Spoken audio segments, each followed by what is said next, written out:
Welcome back. We've been working up to this review for quite some time now, as it's the Steinhart GMT Ocean 1 review, which also happens to be the 10,000 subscriber giveaway review. Although at this point, we are almost at 12,000. So I'll announce the winners at the very end of the video, but before we go any further, I do want to give a very special thank you to Rob for donating this watch to the channel. As not only was it extremely generous, but I'm rather grateful because I've really been wanting to look at a Steinhart for quite some time now. Steinhart is known for making good quality subby homages and at a pretty good price, and I think this one in particular is of interest to a lot of people. As not only is it an homage to the GMT Master 2, it's also one of the lowest price automatic true GMTs out there, where I think the price here in the US is going to be right around $520, and if I were to look for another automatic GMT, I think the next lowest might be the Glycine Airman, but you'd also have to catch it on sale. So I think this watch is not only of interest to the sub hunters, but for those also seeking their first GMT. The case is 316 stainless, and it has a width of 42mm. And that right there might be a sticking point for a few, but I'll come back to that. I do believe Steinhart also has a few other size versions available. Now, with the crown, the case is about 46mm, and it's just under 13mm tall, at least without the Cyclops. Width, it's about 13.7. Lug to lug, however, is 50mm, and that's actually a problem I have, as I think it's a bit longer than I would prefer. I actually find a subby style case rather comfortable for my wrist when it's right at 40mm, as then the lug to lug is usually right around 47. But here it's a 42mm case, and thus the lug to lug is proportionally longer as well, to the point that I think it wears a little large. It's still manageable, but it's not quite as comfortable as I would prefer. Now, rounding out those specs, you do have 300 meters of water resistance and 22mm strap width.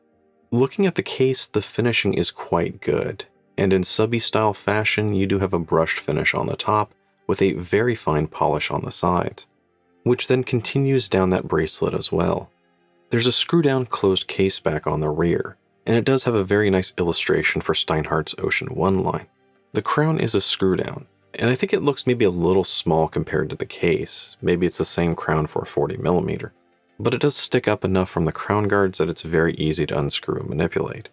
There's also a signed logo on the end, and it is very nicely done, even if it is at an odd angle. This one has a black ceramic insert included on the bezel, and it does look very nice with that loomed triangle at the very top. And since it is ceramic, it is very scratch resistant, but it's also very reflective, almost to the point that in some conditions it kind of looks more like a mirror than a black bezel. The bezel itself is 120 click and unidirectional, and I think the action here is very nice and has a great tactile feel and sound as you turn it.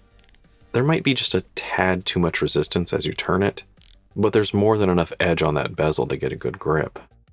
So I think the bezel system they have here is great, and would be great on pretty much any other diver than the GMT. I'm just not really a big fan of unidirectionals on a GMT. They're fine if you're heading east, but they're just a little bit of a headache if you happen to be heading west. You also have a flat sapphire with air coating, as well as the dreaded Cyclops. Generally, I don't like Cyclopses, as I think they just disrupt the flow, but I do admit they can come in handy. And if you are trying to be a traditional sub, then you really should have one. Although here, I think the magnification of the Cyclops is just a little bit weak, but I think that's common with most homages. Now, moving on to the dial, the design here is just pure subby. There's dots, bars, and that upside down triangle thing. While they are applied, they are a bit thin, so there's just not a lot of depth to them. And the dial itself here is this very dark black, but I think it's actually more of a flat finish than glossy, which is actually something I wasn't expecting, at least compared to other subbies I've looked at. And I think that flat finish contrasts nicely with not only the reflective bezel, but also the metal edges of the hands as well as the indices. I think it just makes them pop more as the light hits it. And the hands here are your standard Mercedes, and at this point most people know I'm not a huge fan of Mercedes hands, but they are done rather well here. My only complaint about the hands just has to do with that GMT hand, which is this very long red arrow. Normally I preferred if it was going right to the edge of the chapter ring, or at least just longer than the minute hand. Now, as for the text on the dial, well, the Steinhart logo is at the top, and it's this S with a crown on it. I think it's small and rather unobtrusive, at least compared to the text at the bottom. And I know it's following its inspiration, and they all seem to do this, so I can only criticize it so much. But come on, no one reads this anyways. And they don't need to remove it completely, but no one really needs 4 lines of text, not even a Rolex. And that's pretty much it for the dial. Now, one of the issues I have in reviewing straight subby homages is that they can get a little boring as you run out of things to talk about. At this point, so many people are already familiar with the design, you really can't say much you haven't said before, other than it's just really well executed here. The loom here is okay, just okay. Although this one does have the green C3 loom, and the website currently lists them as having BGW9 blue. So I believe this particular one was bought in January 2018, and they might have updated them since then, so just bear that in mind here. So on my first test, I put it up against a Seiko Turtle, as well as a couple of Phoebuses. And perhaps I was overestimating its abilities, as it came in dead last here. So after that, I thought it was time to play everyone's favorite game, which is it better than a Vostok? And yes, it is better than a Vostok, so at least it has that going for it. So as divers go, I'm going to say the loom here is just okay, but I think it's definitely an area they can improve on, and maybe they did by now. Now, movement-wise, we have an ETA 2398-2, and it's a good movement and used in a variety of brands. It's high beat, 40-hour power reserve, and more importantly, you can independently adjust the GMT hand from the hour hand. And if you do need a refresher on how to use a GMT, I'll have a link down below. But accuracy-wise, I was actually rather impressed here, and it was sitting on a winder most of the time, but it was generally coming in at about -2 seconds a day.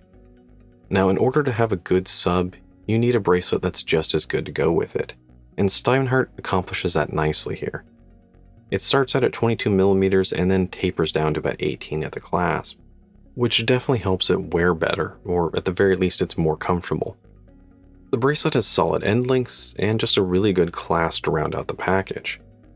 And there's just a really good finishing on it that matches the case, and I really appreciate how the middle links here are just beveled slightly at the edges. It's definitely a bracelet you want to keep on the watch long term, and only swap it out if you really want a different look. And as I mentioned, I do think it wears a little large, at least for my 7-inch wrist. And I think that's mostly due just to that longer lug-to-lug that I like. It's still definitely manageable, and one could easily debate losing some comfort for a larger dial if you really want that presence. For me, I'd go for more comfort, but if you do have a larger wrist, then this could be perfect for you. My only real complaint here is the loom. So overall, I think it's a good solid watch with a traditional design for a really good price. If you're looking for a really good subby homage, Steinhart's pretty much the best place to start, as I think they offer you some of the best value. And if you want something a little more, then the next step is going to be Squale followed by NTH. But if you're looking for an automatic GMT, that's a whole different story, and this is one area where this watch really shines, as there really isn't much else in this price range. So if you're really looking for a GMT Master homage, it's kind of hard to go wrong here. Heck, even if you're planning on buying the real thing, it might not be a bad idea to start out here, just so that you're not unpleasantly surprised by something after you spend some time on a waiting list just to plop down 10 grand. For me, well, I've come to appreciate the subby case, but not so much the dial design, and a lot of that has to do with the Mercedes hands, as well as I do prefer the larger indices on kind of the maxi dial style, which is really one of the reasons I still really like the design of the Genoa Ocean Rover, although I should point out that Steinhart does have their own mil-sub version. It's much less expensive and comes with a lot less controversy. And if I was looking at getting a Steinhart, personally, this is where I'd start. But unfortunately, they don't have a GMT version. There is this one, which sort of takes it in a whole other direction. And I'm really kind of curious about it. It seems to be part mil-sub, part GMT Master, and part Glycine Airman, all mixed together with something else. But let's move on to the contest, and before I announce the winners, again, I do want to give a very special thank you to Rob for donating this. And this giveaway is by far my largest contest I've run with almost 900 entries. So in second place and winner of the Vostok GMT, we have Sebastian Gonzalez-Perron. And in first place, we have James Lanier, who is now the proud owner of this Steinhart. And if I haven't gotten in touch with you yet, I will be shortly. As for everyone else, well, let me know what you think about this Steinhart down below in the comments, or if you think there are any other budget GMTs I should look at. And as always, if you enjoyed the video, don't forget to like, comment, and subscribe. See you again. And if you happen to have heard some snoring in the background, it's probably thanks to her. Or this little bugger right here. One of the two.